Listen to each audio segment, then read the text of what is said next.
Top 25 QA, Test Engineer Interview Questions and Answers.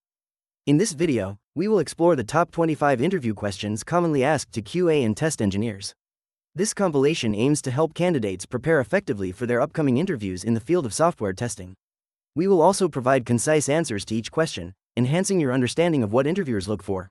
By honing in on these key areas, you can increase your confidence and improve your chances of success in interviews. 1. What are the different types of testing you are familiar with? For example, functional, regression, performance, etc. Testing encompasses various types to ensure software quality. Functional testing verifies that the software meets specified requirements, focusing on user interactions. Regression testing checks for new bugs in existing features after updates. Performance testing assesses speed, scalability, and stability under load conditions. Other types include usability testing, which evaluates user experience, security testing, ensuring data protection, and integration testing, verifying interactions between modules. Each type serves a distinct purpose in the software development lifecycle, contributing to a comprehensive quality assurance process. 2. Explain the difference between manual testing and automation testing. When would you use each? Manual testing involves human testers executing test cases without the assistance of automation tools. This approach is beneficial for exploratory testing, usability testing, or when testing applications with frequently changing requirements. It allows for more subjective assessments based on human intuition. On the other hand, automation testing employs scripts and tools to execute tests, which increases efficiency and accuracy, especially for repetitive tasks. Automation is ideal for regression testing and performance testing, where consistent execution is crucial.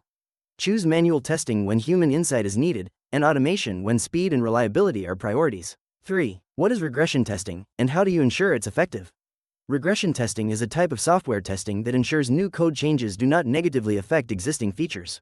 It is crucial when bugs are fixed or new features are added. To ensure its effectiveness, a comprehensive test suite should be maintained, including unit tests, integration tests, and user acceptance tests. Regularly running these tests after each update helps catch issues early. Automating regression tests improves efficiency, reduces human error, and allows for consistent execution. Prioritizing critical test cases based on impact is also essential for efficient regression testing. 4. How do you write a good test case? What key components should it include? A good test case should be clear, concise, and easily understandable. Key components include a unique identifier, a brief description of the test case, preconditions, test steps, expected results, and actual results. Additionally, it should specify the test data required and the post-conditions if applicable. It is essential to ensure that the test case is traceable to a requirement and includes any necessary setup or teardown steps. Clear formatting and organization within test management tools can significantly enhance readability and usability during testing. 5. What is boundary value analysis and equivalence partitioning? Give an example. Boundary value analysis, BVA, is a testing technique that focuses on the values at the edges of input ranges. It is based on the premise that errors often occur at the boundaries rather than within the ranges themselves. For example, if a field accepts values from 1 to 100, test cases might include 0, below the boundary, 1, at the boundary, 50, within the range, 99, within the range, and 100, at the boundary, followed by 101, above the boundary. Equivalence partitioning is another technique that divides input data into equivalent classes, where test cases can be derived from each class. For instance, for a field requiring age input, 0 to 120, classes could include valid, 0 to 120, and invalid inputs, negative numbers, over 120.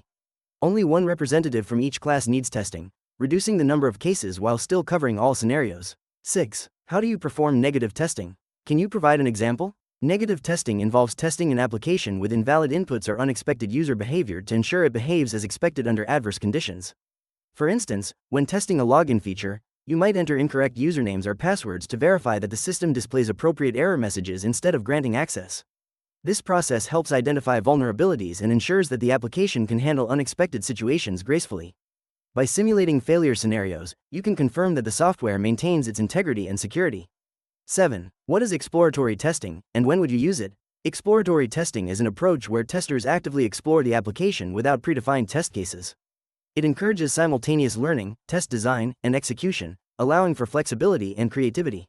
This method is particularly useful in situations with limited documentation or when time constraints prevent thorough test planning.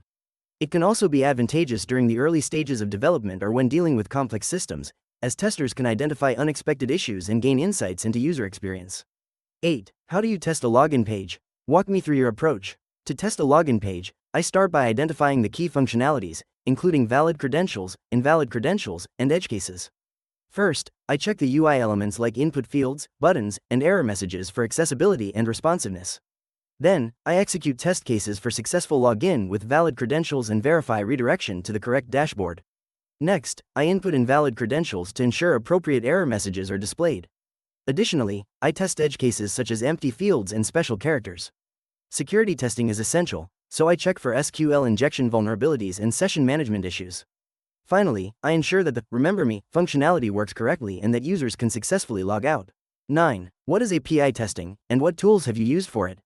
API testing involves verifying that API's function is expected, ensuring they meet specified requirements, and validating their performance, security, and reliability. It typically focuses on testing endpoints, request-response formats, and error handling. Common tools used for API testing include Postman, SoapUI, and Rest Assured. Each tool offers features for creating and executing API tests, analyzing responses, and automating tests within CI/CD pipelines. Choosing the right tool depends on project needs, team familiarity, and integration capabilities with existing workflows. 10. Explain the difference between verification and validation in QA. Verification refers to the process of evaluating work products to ensure they meet specified requirements. It answers the question, are we building the product right?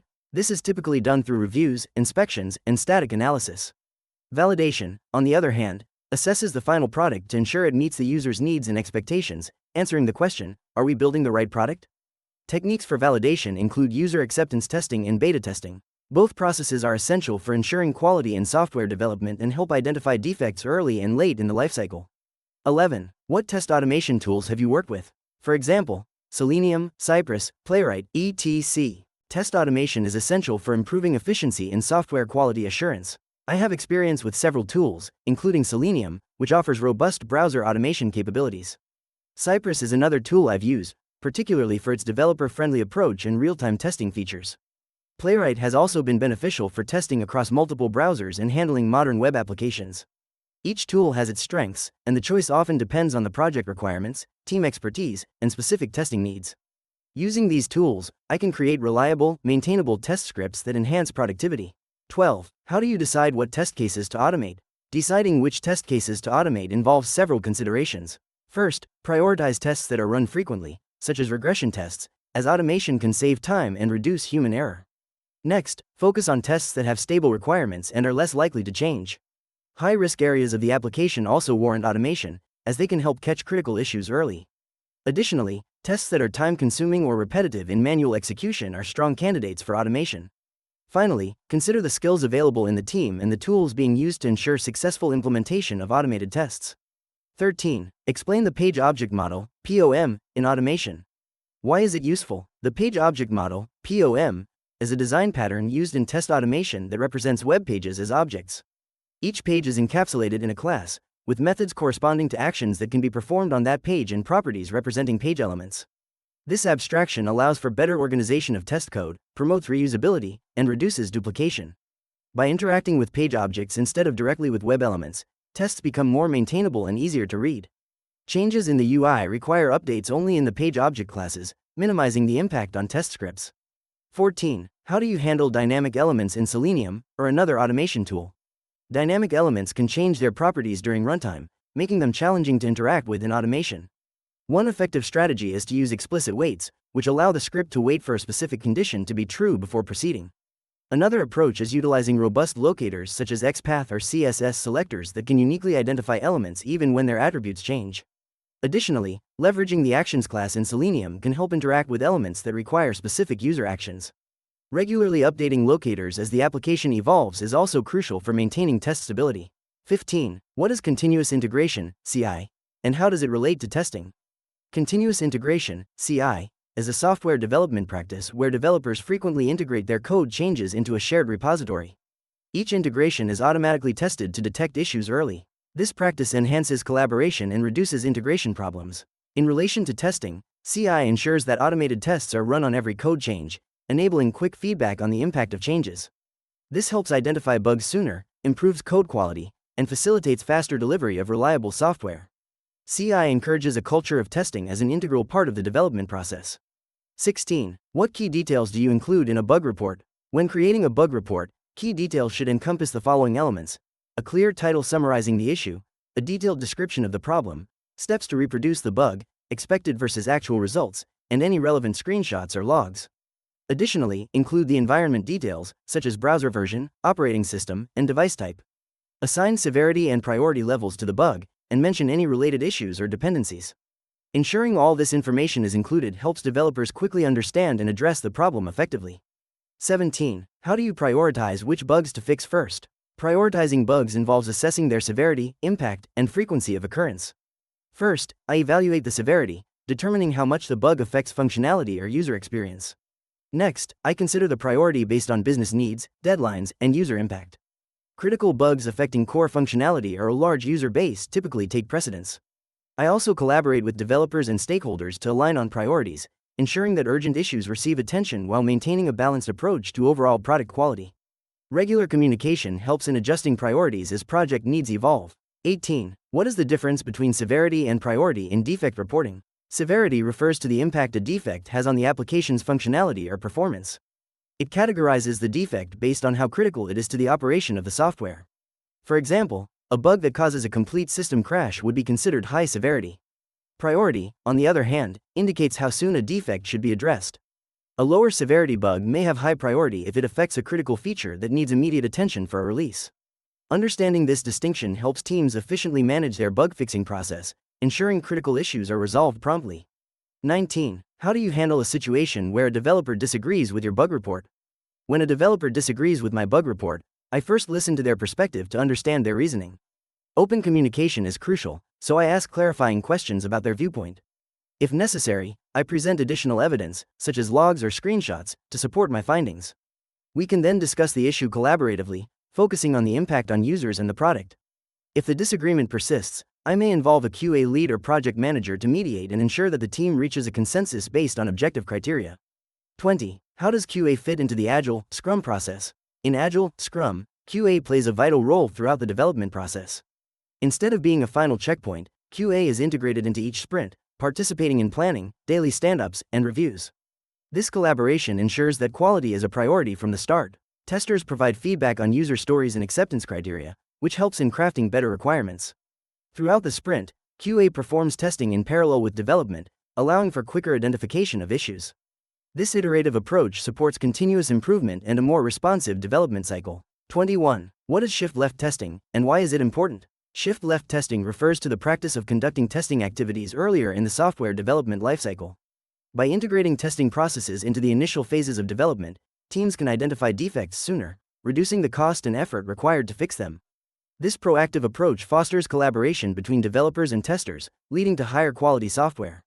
Shift-left testing encourages continuous feedback, allowing for rapid iterations and improvements. It is essential for enhancing efficiency, ensuring that quality is built into the product from the very beginning, rather than being inspected at the end. 22. How do you ensure test coverage in a fast-paced sprint cycle? In a fast-paced sprint cycle, ensuring test coverage involves several strategies. First, prioritize test cases based on risk and impact, focusing on critical functionalities. Utilize test case management tools to track and organize tests effectively. Implement automation for repetitive tests, allowing quicker execution and freeing up time for exploratory testing. Conduct regular discussions with the development team to identify areas that require testing and gather feedback. Additionally, maintain a well-defined testing strategy that includes both functional and non-functional aspects to ensure comprehensive coverage. 23. Describe a time when you found a critical bug late in the development cycle. How did you handle it? During a recent project, I discovered a critical bug in the payment processing feature just days before the scheduled release. This bug could potentially lead to transaction failures, which was a major concern. I immediately documented the issue with detailed steps to reproduce, screenshots, and logs. I then escalated the bug to the development team and prioritized a meeting to discuss it. We collaboratively assessed the impact and urgency, which led to a focused effort to resolve the issue. We implemented a fix and conducted thorough retesting to ensure stability before the launch. 24. How do you stay updated with the latest trends and tools in QA testing? Staying updated with the latest trends and tools in QA testing involves several strategies. I regularly read industry blogs, subscribe to newsletters, and follow influential figures on social media platforms like LinkedIn and Twitter. Attending webinars and conferences helps me gain insights into new methodologies and tools. Participating in online communities and forums enables me to discuss challenges and solutions with peers. Additionally, I engage in continuous learning through online courses and certifications to deepen my understanding of emerging technologies and best practices. 25. What do you think is the most challenging part of being a QA engineer, and how do you overcome it? One of the most challenging aspects of being a QA engineer is keeping up with rapid changes in technology and methodologies. The fast-paced nature of software development means that new tools, frameworks, and best practices are constantly emerging. To tackle this challenge, I prioritize continuous education by participating in workshops, webinars, and online courses. Joining QA communities helps me exchange knowledge with peers, while hands-on experimentation with new tools allows me to stay versatile and adapt to changes effectively. Building a strong network also provides support and insight during transitions. As we wrap up our exploration of the top 25 QA test engineer interview questions and answers, we hope you feel more prepared for your upcoming interviews. Each question not only tests your technical skills but also your problem-solving abilities and understanding of quality assurance principles. Remember, practice and preparation are key to success in any interview. If you found this video helpful, please give it a thumbs up and consider subscribing for more insightful content. Your support helps us continue to provide valuable resources for aspiring QA professionals. Thank you for watching.